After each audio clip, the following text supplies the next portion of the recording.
Welcome to the Moon Baby Magic podcast, a space to honor women's rites of passage stories. From menarche to menopause, the initiations of womanhood all live within our wombs. Through our first bleed to our last, we come to know ourselves more deeply. This is a platform to reclaim the sacredness of all of it. I'm your host, Natalie Elliott, birth keeper and women's coach, specializing in womb wellness and hormonal healing. Ready for slow and sacred storytelling? Let's dive in.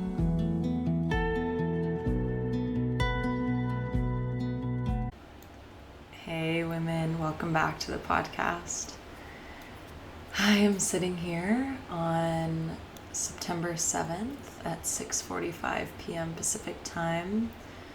It is the full moon and eclipse in Pisces today, and I am in Ensenada, Baja California, Mexico. I am looking at the sun setting outside of the little casita I'm staying in, and I have a cup of chamomile tea next to me.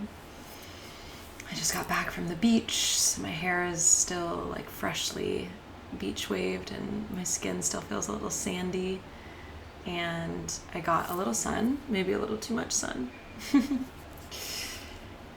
And I encourage you in this moment, as always, as I'm checking in with kind of the things that are true for me in this moment and taking in my space and reminding myself where I am in time and space and where I am in my body. I encourage you to do the same, creating that safety in your nervous system by orienting yourself to the things that are true in this moment. I've really been feeling that word true. What is true for me? When I strip away all the shoulds and all the doubts, and often when I'm on the beach, I like to meditate. I've been getting more into silent meditation lately. It wasn't always a big practice of mine, but especially at the beach, I feel like I can really drop into that energy. And it's interesting to see when you're just sitting with yourself in silence, what sort of arises without you trying to create anything.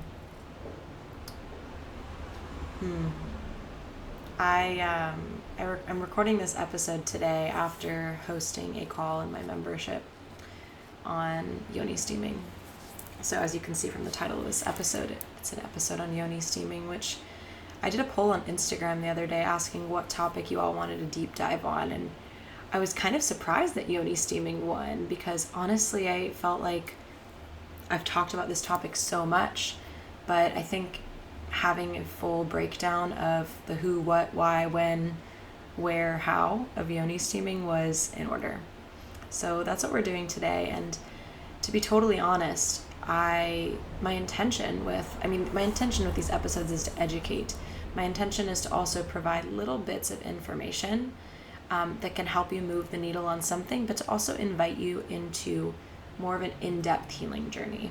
So if you are someone who is struggling with any sort of cycle, hormonal, women's health imbalance, whether that be irregular periods, painful periods, PMS, spotting, heavy bleeding, struggling to get pregnant, weight loss, anxiety, depression, gut health stuff, indigestion, really crazy mood swings, the PMDD type stuff, endometriosis, cysts, PCOS, I could go on and name all the different things and diagnoses. Yoni steaming is one aspect, and one aspect is one aspect, right? And so the invitation is, I've created this course, Moon Cycle Mastery, which I've been working on all year. And to be totally honest, also, I'm not sure that it's going to be ready by the time this podcast launches. But I'm going to talk about it here because I think that people might listen to this episode after it's definitely launched.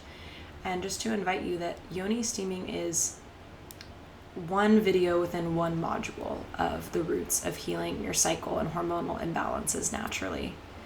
And so if you imagine what could happen if you just start Yoni steaming, I actually have a client who started Yoni steaming as part of her process for healing after miscarriage and healing her painful periods. And not only did the steaming help provide this like safe space for her to be in her body with herself, she also was like, wait, is this why I have pain-free periods now? And I'm like, yeah, I can be. So yeah, all that to say, this one piece can shift a lot. And it's amazing what can happen when you also add in liver support, gut support, nourishment, psychospiritual womb healing, emotional practices, honoring your blood, actually getting the education to track your cycle properly, all the other womb care practices, and also understanding your underlying patterns and knowing where to begin with them. All of that is included in Moon Cycle Mastery, which is your whole body approach to healing period pain, PMS, and hormonal imbalance naturally. And I'm so excited to bring it to you. And as for today, we're getting into Yoni steaming, which, as I mentioned, is a really crucial part of your essential womb care. So let's start off with even what is Yoni steaming. So maybe, and some of you are even asking, like, what is Yoni? I use that word all the time, Yoni. So Yoni is a Sanskrit word that encompasses the physiological and spiritual nature of the vulva and the womb. And I'm just going to take a sip of my Manzanilla chamomile tea.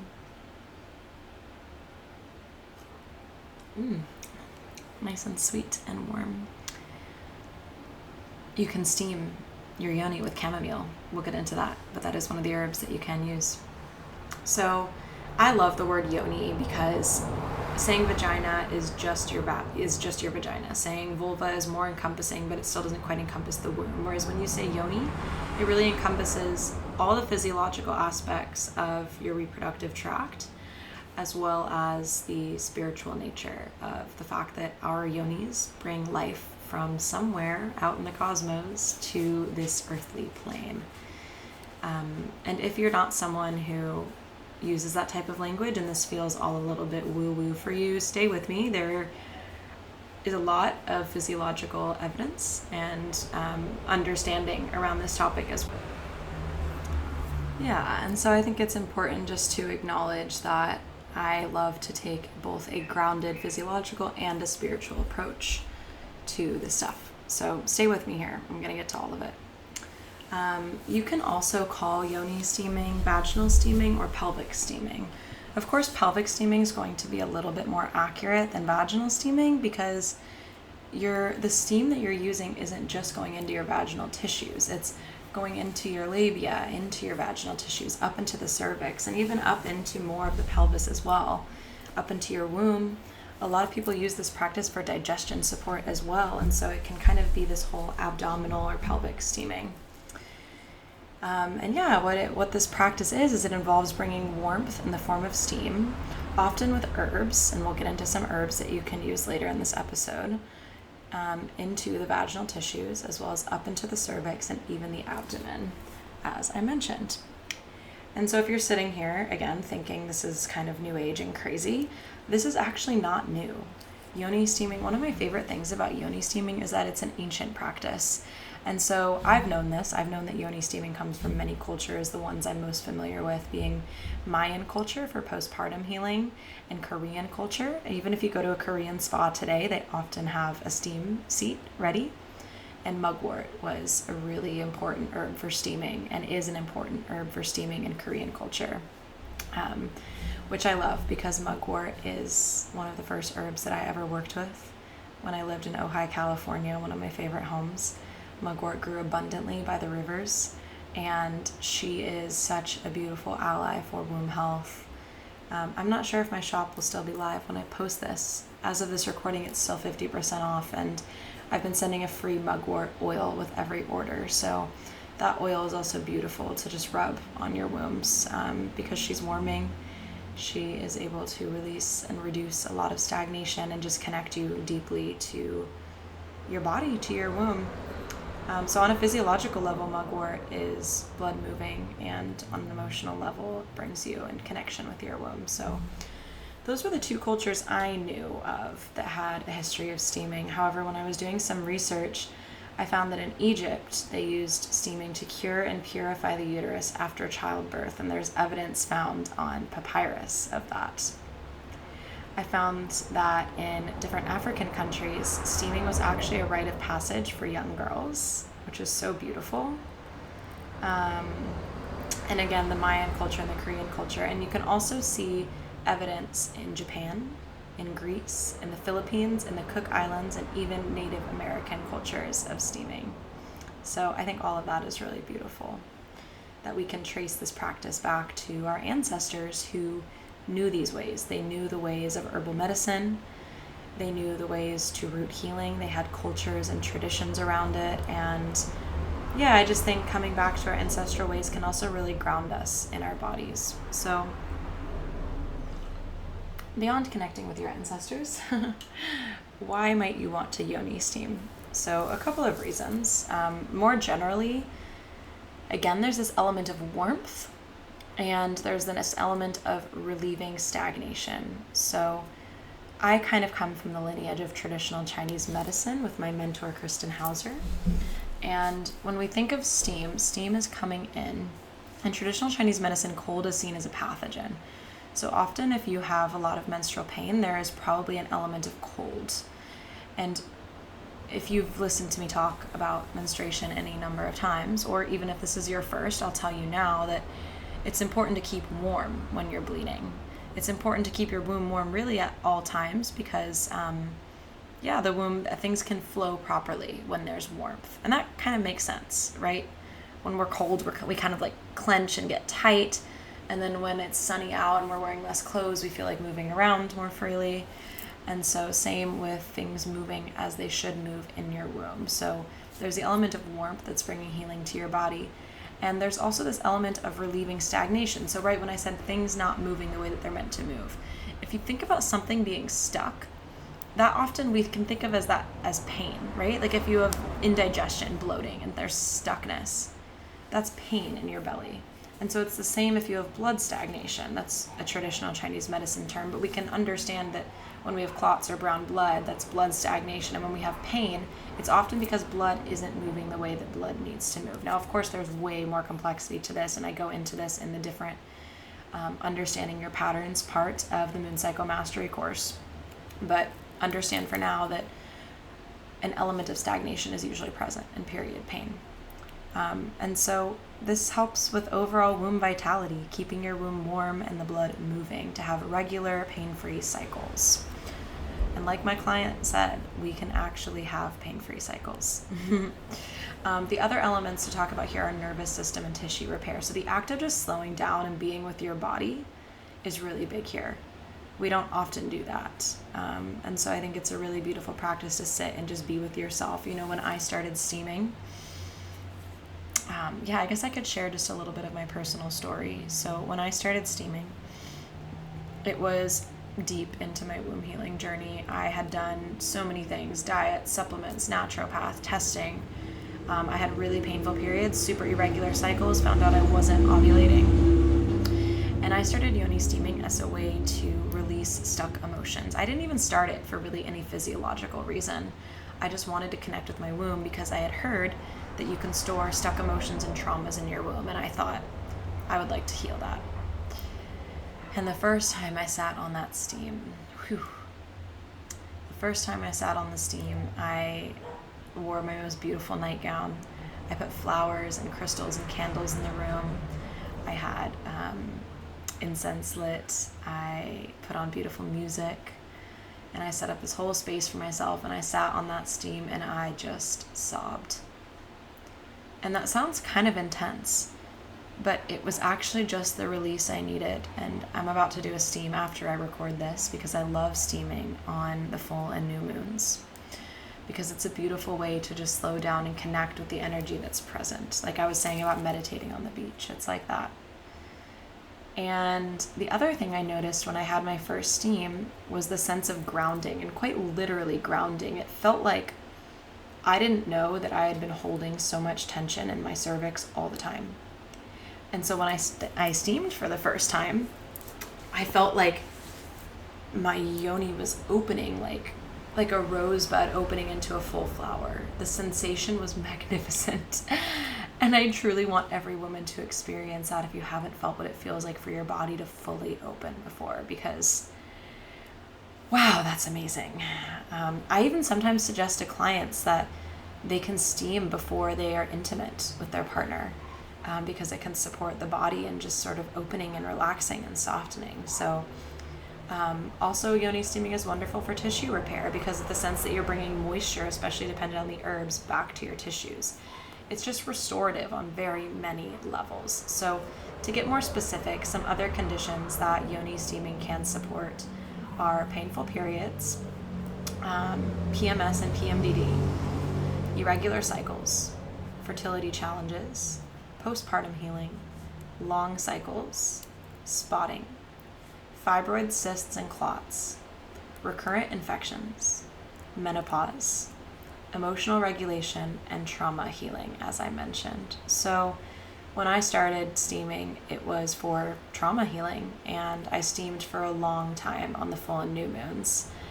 And now steaming is more of an upkeep practice for me, though I do kind of turn to it when I need some regulation. But it's more of an upkeep practice, and I notice it, and my clients notice it too, that when you don't steam before your bleed, or you don't steam for 3 days following your bleed, you'll notice that like maybe you have more brown blood, maybe you have more pain, because what the steaming does is it's not a substitute for, I wouldn't say steaming is necessarily root level healing. It's like still underneath the earth. It's not like a band-aid or anything. It is healing you from the roots. It's literally entering into your root. However, it's important to know that just steaming alone and still not tending to other things like your liver and gut health specifically won't do much. However, it's amazing to notice how steaming can support you when you're already having these other pieces in place to just keep that rhythm going. And so I do notice like I have more spotting and more pain when I don't steam. Yeah, so now maybe you're excited about it. I hope so. And so I want to share with you how you can begin this practice now. I recommend beginning with a simple setup, and I'm just going to take another sip of my chamomile here.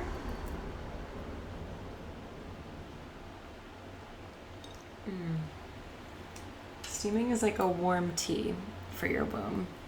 It's like that sensation of warmth that just like opens you and drops you into your body.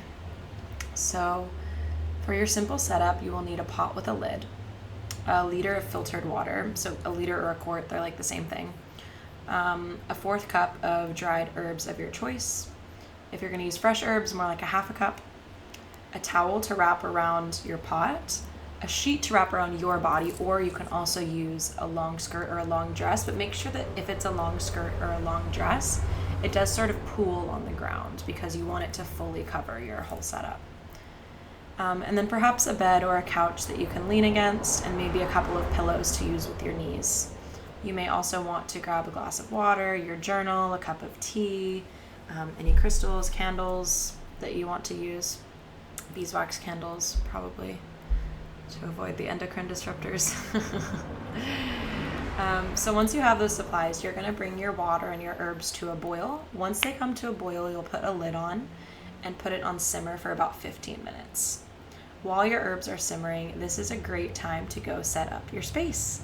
So you can go ahead and what I do when I do the simple setup is I often start steaming from my knees, or you can steam kind of in child's pose is how it could also be described.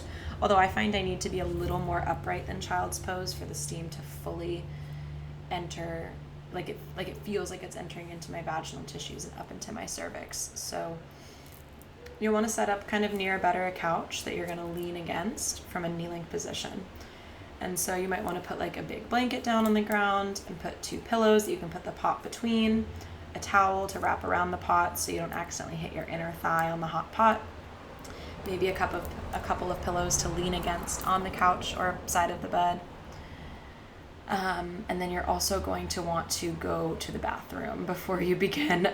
Really important to go pee, otherwise you're going to pee in your steam. I've done it. It happens. Don't worry so much about it. And then you can also like cleanse your space energetically if you'd like to use sage or Palo Santo or rosemary or whatever herbs you like to burn, and set some intentions. Totally optional, but there for you if you'd like it. You can also steam while reading a book or talking to a friend, but for the first time that you steam, I do recommend creating a sacred space and giving yourself time and space, because even if you don't think it will, the experience can often bring up some emotions.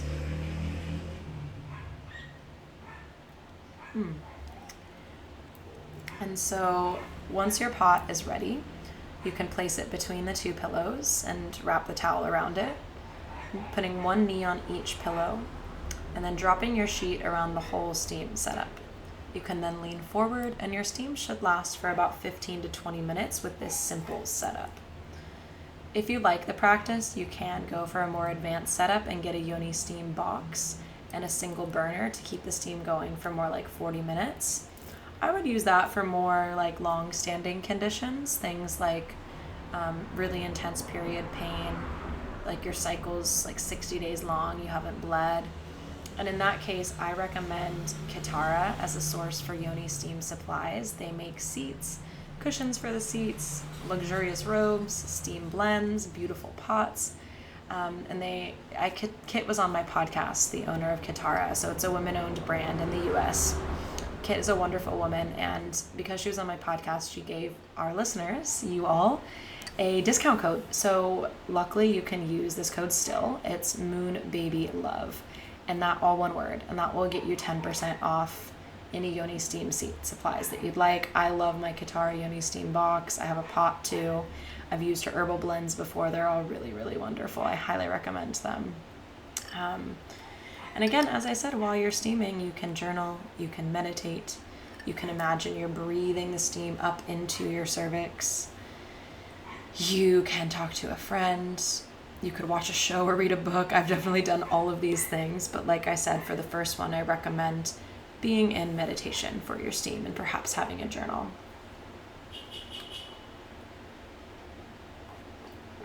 After your steam, you can close the practice with gratitude, and I recommend returning your steam water to the earth.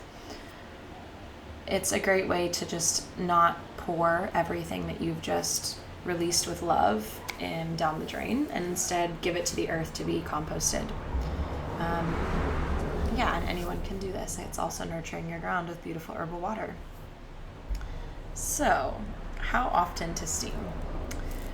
Like I said, I recommend before and after your bleed. You don't want to steam while you're actively bleeding, but a few days before and for 3 days consecutively after is a really good practice to sort of bookend your bleed and reduce any leftover blood or clear any stagnation before your bleed starts. If you're spotting a little before your bleed, you can steam then. And then if your cycle is irregular or you're not currently cycling for whatever reason, the new and the full moon would be a really beautiful time to steam to help regulate your cycle. And it's just a great time to steam regardless if you're not bleeding. If you're working on your fertility, you want to steam a couple of times per week, but just in your follicular phase.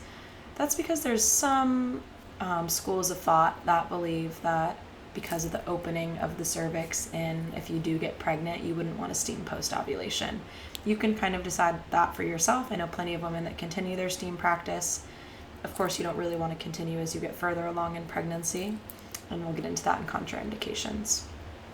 If you're dealing with intense stagnation, pain, PMS, a couple of times a week in the luteal phase would be a great time to steam. All right, so when should you not steam? When you're pregnant, because steaming can open up the cervix. Sometimes women do choose to steam a little bit in the last weeks of their pregnancy, and I think that can be okay. But again, it's really up to you and your comfort level. If you're new to the practice and it doesn't feel comfortable, then honor that for yourself. You shouldn't steam when you're actively bleeding, just because it can create more bleeding than is necessary because of the opening effect again. You should not steam when you have an active infection, so like a UTI, a yeast infection, BV. You don't want to steam when you have something flaring up, because when we have any sort of infection, it's a heat. The infection is usually dampness and heat, which is kind of what steam is. And we'll get into why actually steaming can be good for infections, but in between them. So when you have an active infection, you just want to cut that part of your practice out for a while. All right, so let's get into some herbs to steam with.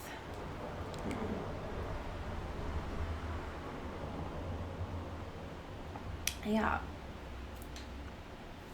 So in general, I invite you to look and see what's growing around you. You can steam with many of the herbs that are growing naturally either in your garden or in your environment. If you're foraging, of course, make sure that these herbs are not nearby a road or sprayed with chemicals. So you want to forage either in like protected parks, where you can safely and legally forage, or in your own garden or a friend's garden. But it's really beautiful to have the sensory experience. Like I mentioned, I've steamed with mugwort that I would just pick by the river in Ojai, and to just like pick fresh mugwort with the intention of bringing it to my steam. Or when I led the Nourished and Thriving retreat, there was rosemary and sage and lavender in the garden and roses, and I would pick rose petals and lavender and rosemary and get that ready for the women's steam. Like really using the herbs that are around you is a beautiful thing to do. And again, if you're using fresh herbs, you can use a little more since they're not as compact as dried herbs. If you don't have any fresh herbs, don't worry, and I'm sure you have something at home that you can use to steam with. You can steam with parsley. It's actually a really great herb to steam with. Basil, mugwort, motherwort, nettles, mint, red raspberry leaf, and again, lavender and rosemary, of course. So play around with what you have and see how it feels. In general, when you're creating an herbal steam, and of course you can also steam with just water if you don't have access to any herbs. But in general, you want to create a balance of warming and cooling herbs if you are going to be mixing herbs. If you're dealing with like active infection, then you might have a few more cooling than warming. If you're dealing with cold stagnation, you might want to have a few more warming than cooling. But generally you want a little bit of a balance. So let's go into a couple of good formulas. For stagnation, pain, cysts, fibroids kind of pattern, you could try steaming with mugwort, motherwort, rosemary, and angelica. This is a good blend of mostly warming herbs, mugwort, rosemary, and angelica. Motherwort slightly cooling, but it also moves blood along with all of these others. Mugwort and motherwort is kind of a star combo because they both have an affinity for the womb. Motherwort has an affinity for the heart. They both move blood, and one is cooling and one is warming. So when in doubt, mugwort and motherwort, great combo. For postpartum healing and patterns with scar tissue, you can try steaming with calendula, nettles, rose, and witch hazel. So calendula is really nourishing for tissues. Nettle brings that like mineral and sort of astringent sense back. Rose and witch hazel are incredibly soothing for your tissues. For infections and heat, that pattern that I was talking about, this is more of a cooling blend. So you can steam with dandelion leaf, tangerine peel, lavender, and mint. Dandelion leaf is really great for this. Tangerine peel clears dampness. Lavender and mint are sort of antimicrobial, antibacterial. And so that's a great blend for that. Steaming for more of an emotional healing might be rose, chamomile, mugwort, and motherwort. This was actually a blend I made plus rosemary called Womb Heart. It's out of stock and I'm not sure if I'll stock it again, but it's a really beautiful blend for just opening the heart and soothing your nervous system, which is often, as I talk about in the course Moon Cycle Mastery, one of the root causes that women forget to address is truly root level nervous system healing. And doing a steam practice can help with that. Okay, and for fertility, mugwort, motherwort, again, are a great combo. I would add some parsley in there, really great all-around cycle support, and maybe some red raspberry leaf. So again, you can steam with lots of herbs around you and kind of play around and experiment with it. Beautiful, and that's really what I have for us today. So I just want to close by saying that steaming is one beautiful aspect of your menstrual care, and like I said, I've seen it make a huge difference in women's reproductive challenges, women getting pain-free periods, women reducing their days of spotting, women healing emotionally, women getting their periods back. There's so many beautiful uses for steaming. And most of these women, they are my clients, and they are tending to the roots of their womb vitality, which is the reason I created this course, Moon Cycle Mastery. It is self-care practices like Yoni steaming, but it also has education, fertility awareness method, liver and gut health, nourishment, blood sugar regulation, psycho-spiritual womb healing, regulating your nervous system and circadian rhythm, among other things. So I created this course to bring accessibility to the foundations that I teach women in my one-on-one practice. So if you're looking to go deeper and expand your own healing journey past steaming, I invite you to sign up. These, again, are the foundational things I do with every client, and you can find the link to that in the show notes whenever it's ready. So if it's not there, it's not ready yet, but it'll be at a special founder's rate for the first couple of weeks for the first 10 women who sign up. All right, women, your invitation now is to go into your steaming practice. Put it in your calendar, set a time to really deeply connect with yourself, and let me know how it goes. I hope you enjoy the practice. I hope it nourishes you on a mind, body, spirit level. I hope it connects your womb and your heart and drops you deeply into the sacredness of your body and supports you to heal any challenges that aren't serving you. Because remember, period pain, PMS, and all of these things that are normalized are not normal. You deserve so much better. All right. I love you all. I'll see you next. Thank you for tuning into the wisdom of the womb today. It's truly such an honor to bring these stories forward to you, and it would mean so much to me if you'd rate and review this podcast so that it could reach more women. If you're looking for deeper support, you can find the link to join our online community, the Cyclical Living Circle, in the show notes below.